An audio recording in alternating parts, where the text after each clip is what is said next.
Ladies and gentlemen, apologies for the wait. Ladies and gentlemen, brothers and sisters, Assalamu alaikum wa rahmatullah. I greet you with the greeting of peace.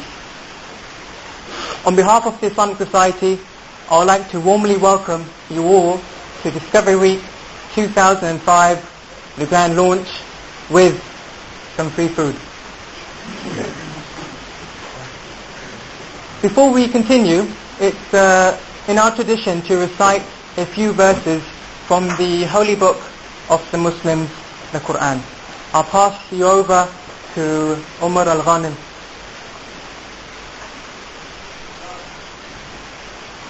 Assalamu alaikum and hello everyone. I'll be reciting verse number 255 of chapter number 2 of the Holy Quran. أعوذ بالله من الشيطان الرجيم.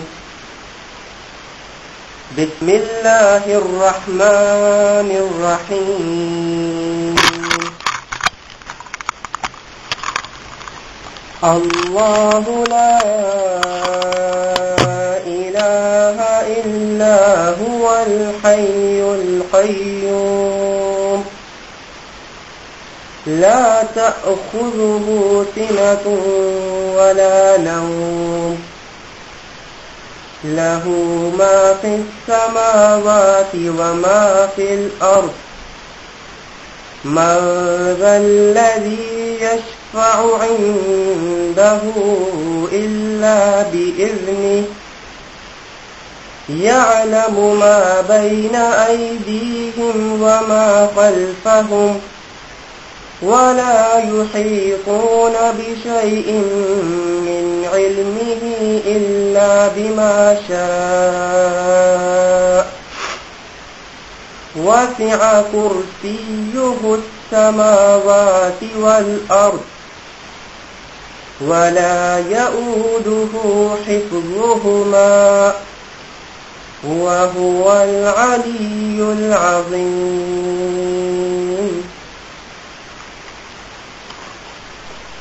In the name of God, the most gracious, the most merciful. Allah is He, besides whom there is no God, the ever-living, the self-subsisting, by whom all subsist. Slumber does not overtake Him, nor sleep. Whatever is in the heavens and whatever is in the earth is His. Who is He that can intercede with Him but by His permission? He knows what is before them and what is behind them, and they cannot comprehend anything out of His knowledge except what He pleases. His knowledge extends over the heavens and the earth, and the preservation of them both tires Him not, and He is the Most High, the Great. صدق الله العظيم.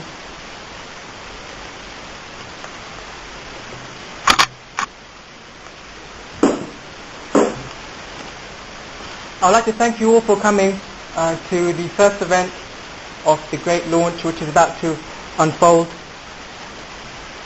in the beginning of Discovery Week. And truly this is the beginning of a discovery.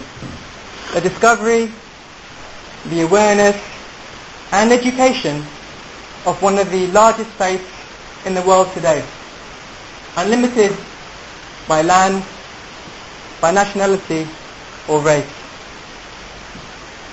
Discovery Week is like you could say a mini one week training course where there's no fee, you don't have to enroll, and there's no certificate at the end, of which the latter we could arrange for. Discovery Week, it's a form of providing some kind of religious education for those like ourselves that do not have access to at Imperial. And one of the aims of Discovery Week is that it may be for some who want to increase their understanding of Islam in their private study, or it might be a platform for those who want to clear up some misconceptions. Or it could be just for those who are curious. They might have some Muslim friends and would like to know more. But whatever it is, truly, Discovery Week is a learning experience. Not from books, but from Muslims themselves.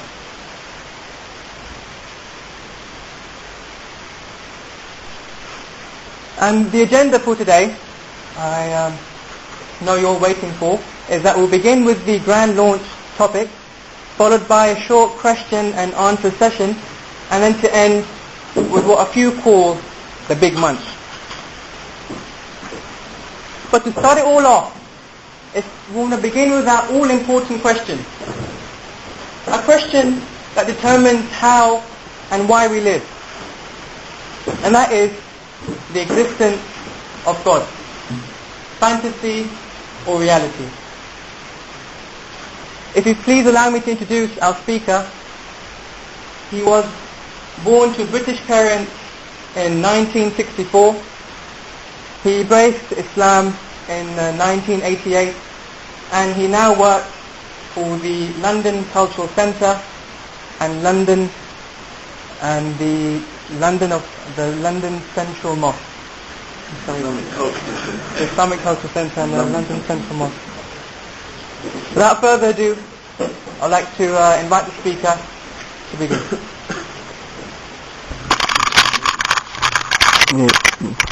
And one piece of relation, not that important, but I think the other thing is most important, and that is his name is Abdul Rahim Green. It was on the poster, by the way, so I thought you might memorize that.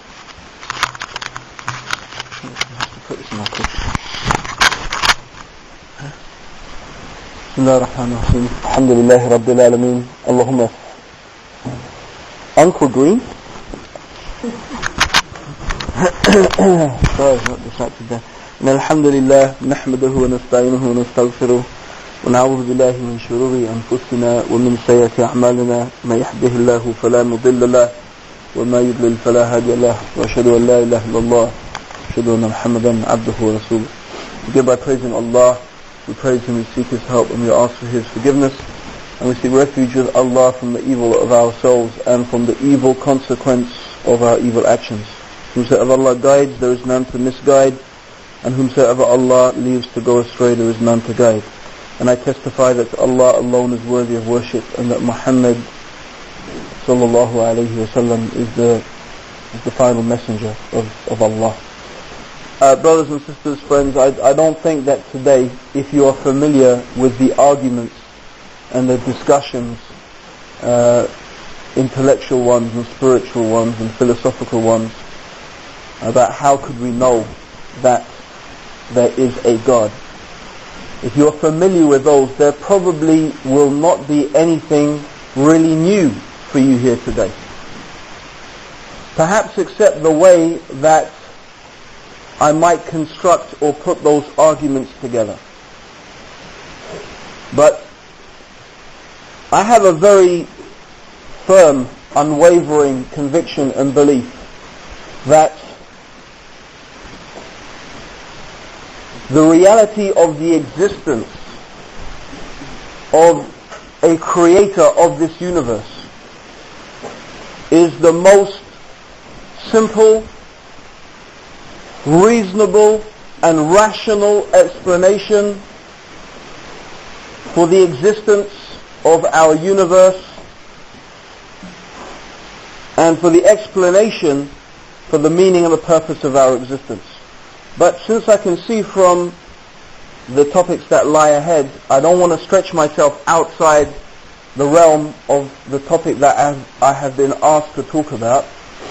So I'm really going to restrict myself to the rational arguments through which and by which we could prove the existence of God, and then I'm going to give some other arguments by which we could prove the existence of God. And I use this prove, and I put my fingers like that to make inverted commas, because the first thing I would like to discuss with you is the concept of proof and evidence.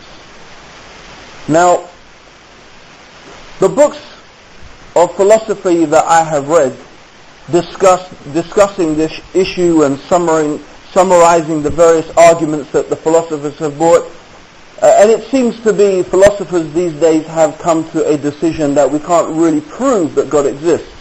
And that they're entitled, of course, to their opinion, which I don't really agree with. Having examined some of their counter-arguments and some of the reasons that they claim, what I have found generally is that they find it very easy to dismiss certain arguments, to put certain things forward in order to dismiss the very, very powerful and compelling evidence that is in front of us that this universe has been brought into existence by some great wise power, some being, some intelligence. And the arguments that go against that, from my opinion, are very weak. In fact, it's strange that from people who claim to be rational, their arguments are often emotional. And I think it's a good time to introduce one of these emotional arguments from the beginning. One of the atheist's favorite arguments is extremely emotional one.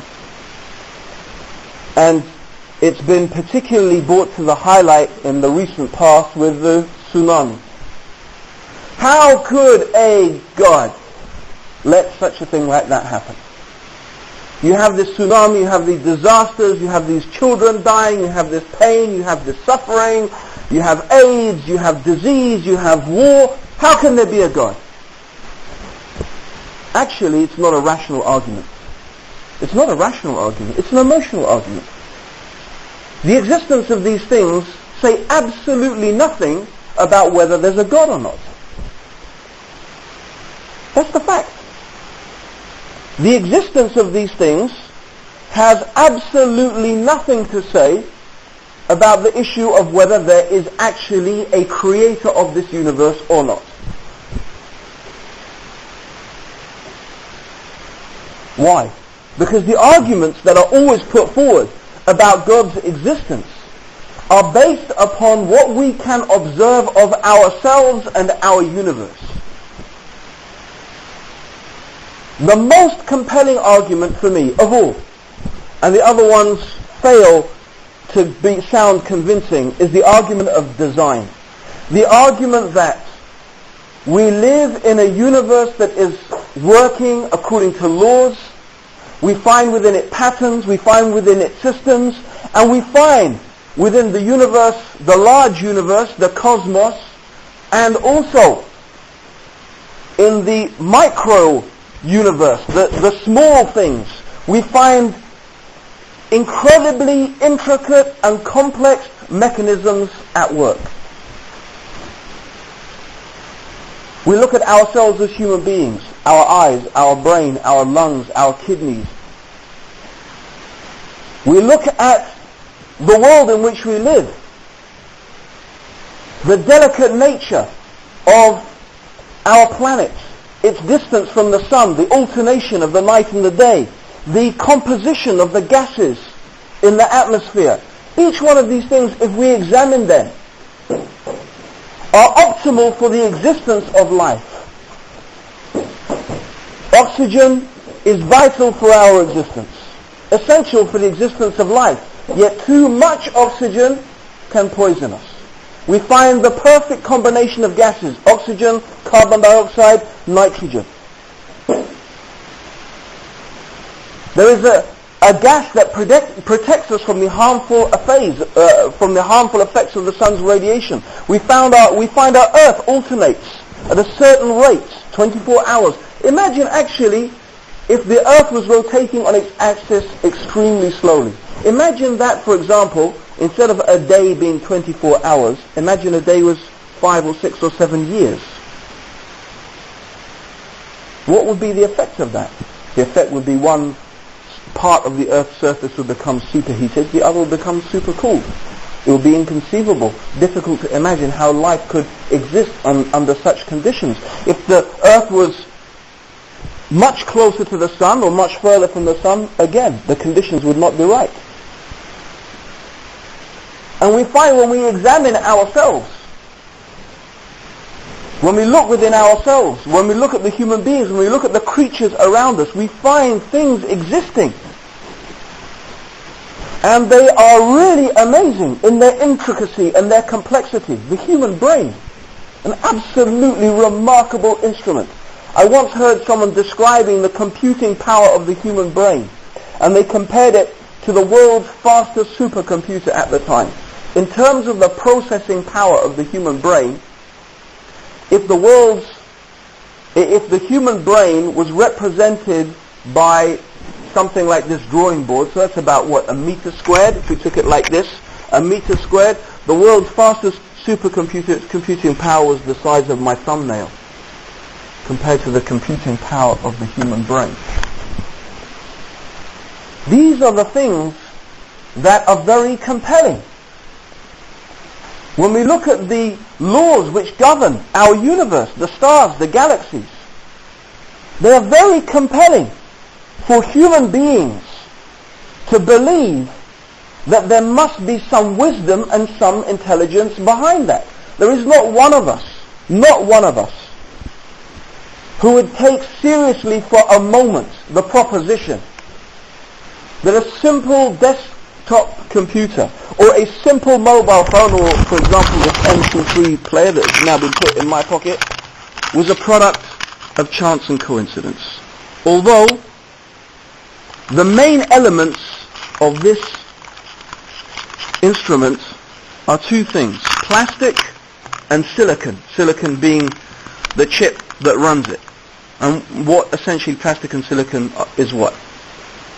Plastic and silicon, what's plastic from? Plastic is from oil. Silicon is, so name me a place where there's lots of oil and sand. Huh? The Middle East. So I mean, yeah, that's good. Like Iraq, Saudi Arabia, right? Something, whatever. So here I was walking along in the empty quarter in Saudi Arabia, and I found this lying on the ground, the product of chance and coincidence. Lots of oil, lots of sand. After thousands and millions and billions of years of the lightning flashing, the rain falling, the sand blowing, okay, this produced itself from a series of random events. I mean, all of us, no person would take such a thing seriously. We wouldn't. We just wouldn't take it seriously. And this is a relatively simple object compared to the human being. My point being, the argument is very compelling. It's rational. It makes sense. If we want to explain our existence, or the camel's existence, or the ant's existence, or the existence of everything in this universe, the simplest thing, a blade of grass, is extremely complex. The simple cell, the most simple living thing that we can think of, a cell, is fantastically complex. The information that needs to be contained within that, what we call simple, but it's not really simple at all. The information that it needs is astronomical. It is in fact inconceivable, immensely improbable and unlikely. And in fact, I believe it is really not something a rational mind can accept, that such a thing is a product of random events.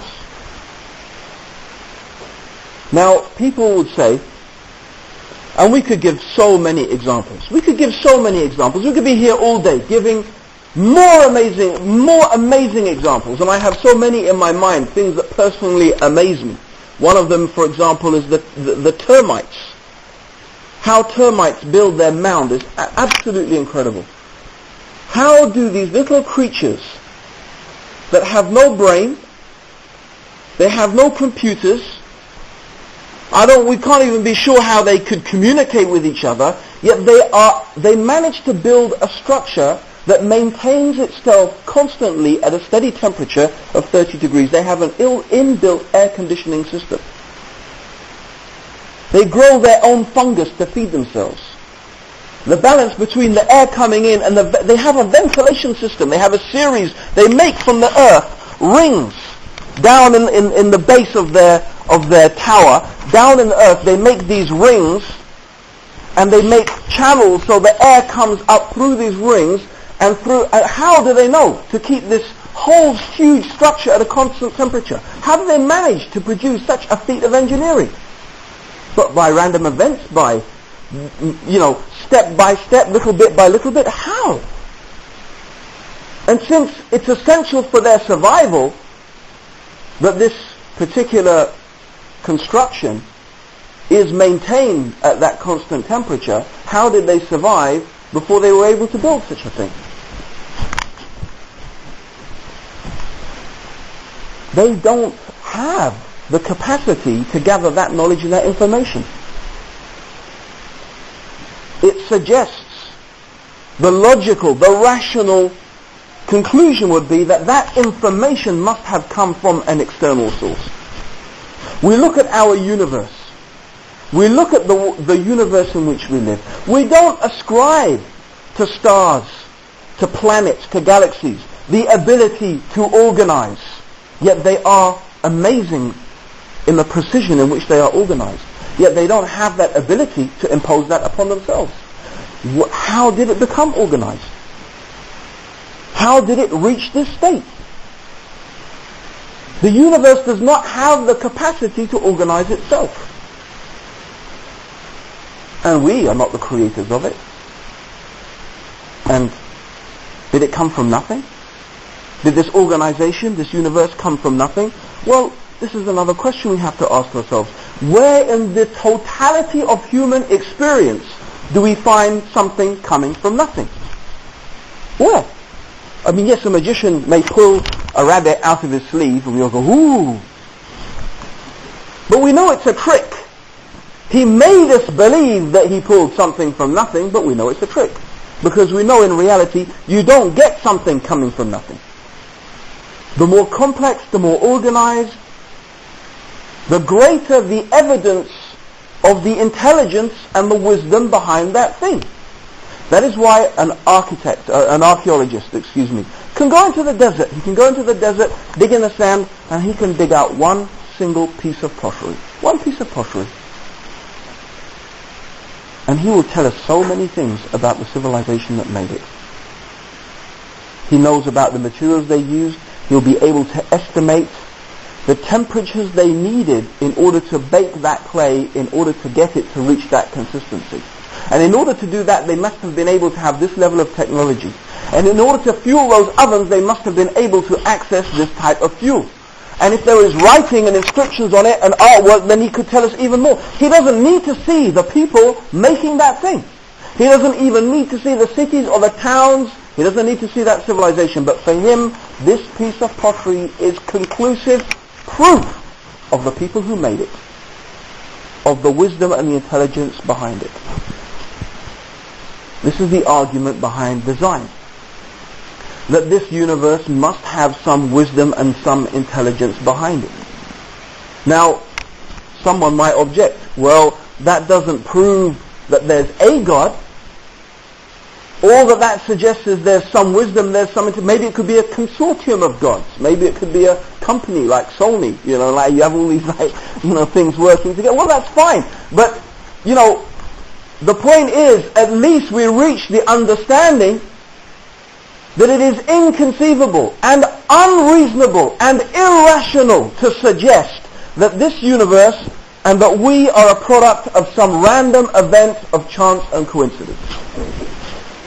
Now, something I want to bring in here is some people say, yes, it's not probable, but they say it's possible.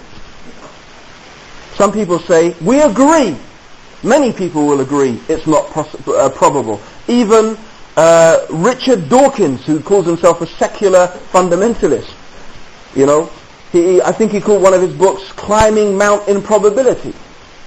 I mean, he agrees that the proposition is improbable. But there's the agenda to push it forward that it is possible, it's conceivable. But, there's something that confuses me here. How many people actually live their daily lives with such a philosophy? It is of course possible that you could come to Imperial College and do absolutely no work. Go to no lectures, make no attempt to study, never open a book. In fact, it is possible that you could not even read or write. and you could go into the exam, make some scribbles on a paper, and get a first. Yes? It's possible. Yes? But is that how you live your life? Does anyone live their life like that? There are a few people who go and pay the lottery, and they think they're going to get money like that, But I mean, in general, human beings do not live their life like that. They do not say, well, it's possible, remotely possible, therefore I'm going to pin all my hopes on that remote possibility. Be consistent. Be consistent, O atheist. Be consistent, O agnostic. If that's your attitude, have that attitude throughout all of your life. Why you only apply it when it comes to the existence of the universe and God? Because I'm sure, just like a student who spent their time at university like how I described, at the end he or she is going to have a very unpleasant surprise. Then surely I will guarantee you, a person who has this attitude to this universe and to the being that has brought it into existence is going to have also an extremely unpleasant surprise. This is a really serious matter. By all accounts, if there is a God, this is not a joking matter. This is not a matter, it's not a casual matter.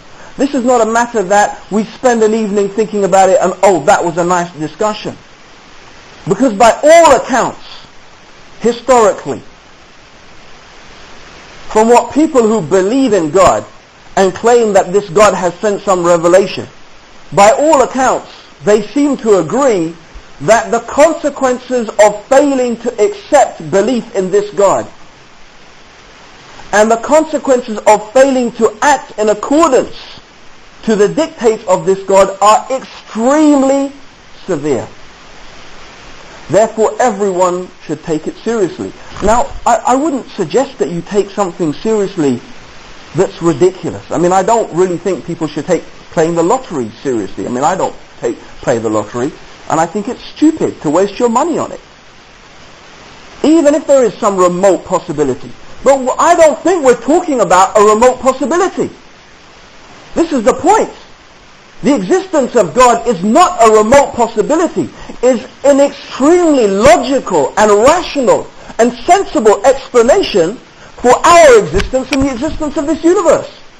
The atheist proposition is the improbable one. It's the unlikely one.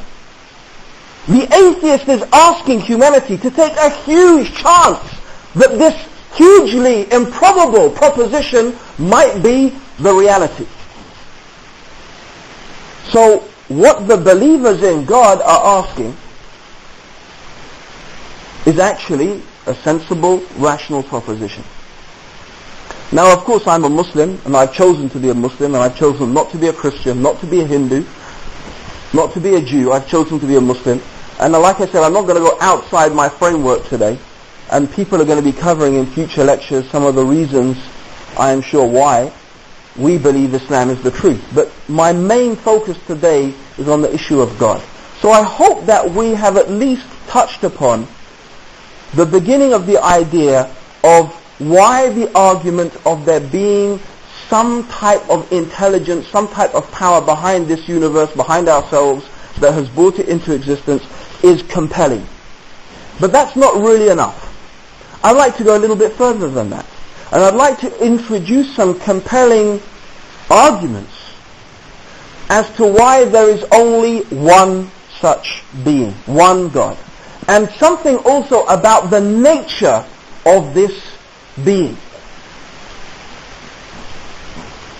The first thing that I'd like to introduce is the idea or the question of the nature, something about the nature of God. What things can we know about this being? Okay, there is a compelling argument for design. There is a compelling argument there is something behind the creation of this universe. But what? And I've touched upon it already.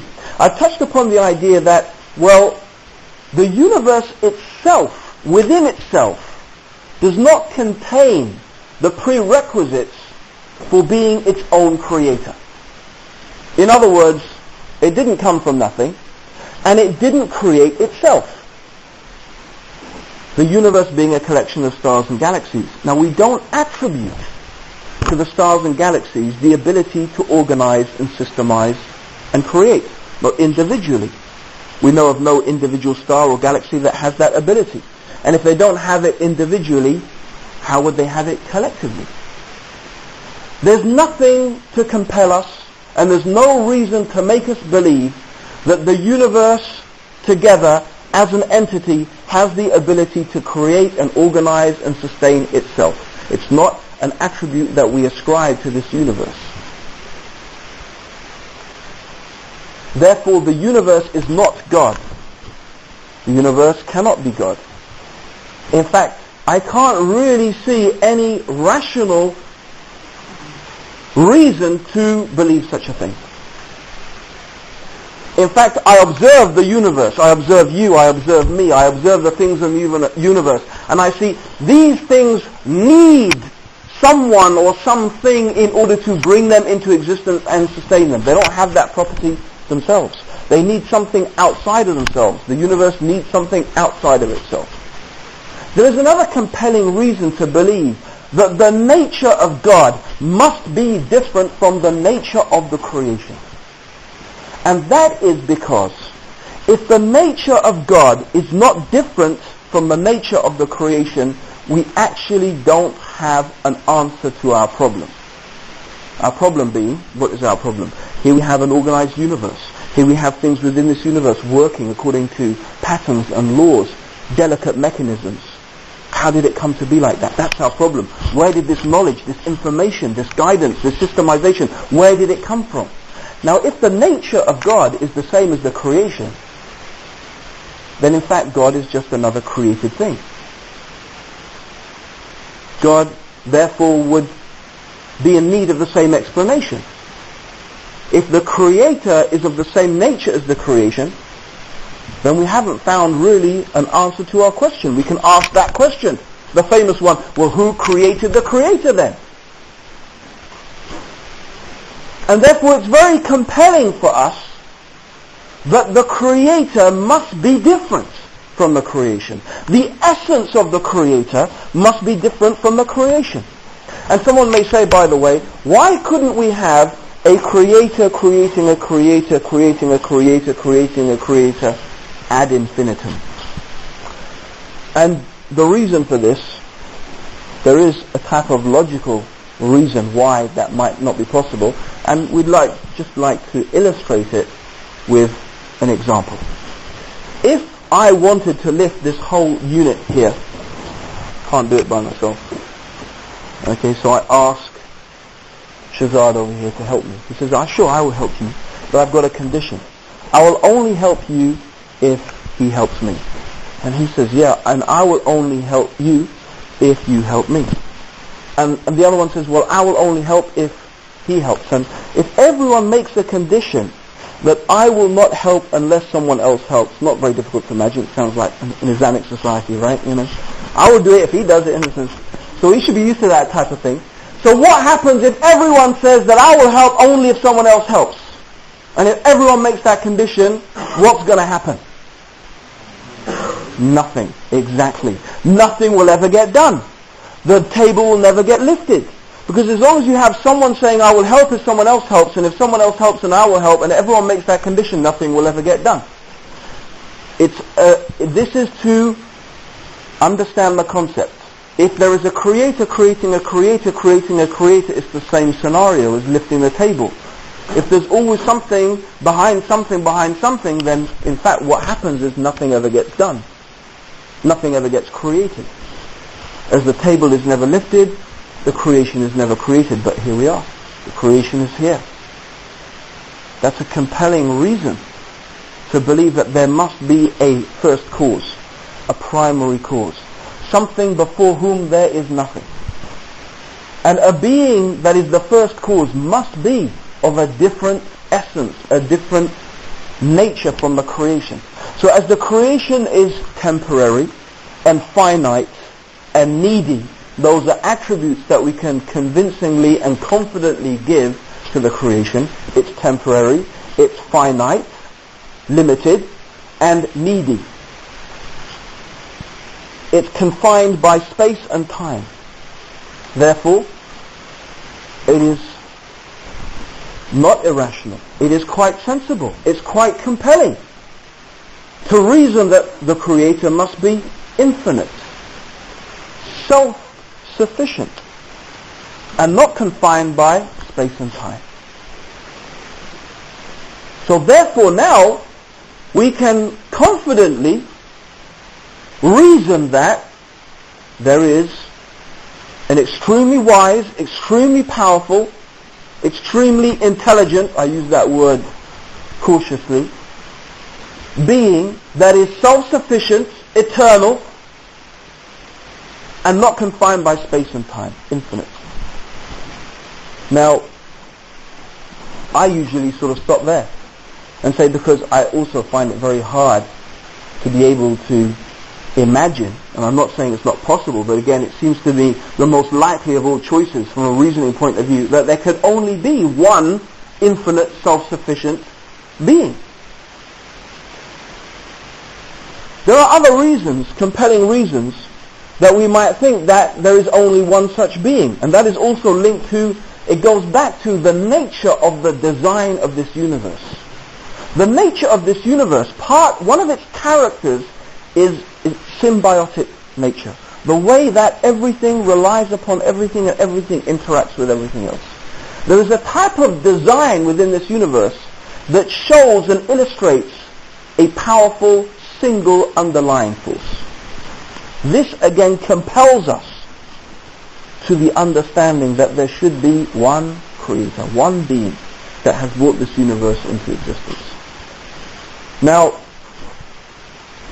I don't claim that that is a convincing proof, an absolute, unshakable argument that has nothing that someone can throw an objection against it. I don't mean that.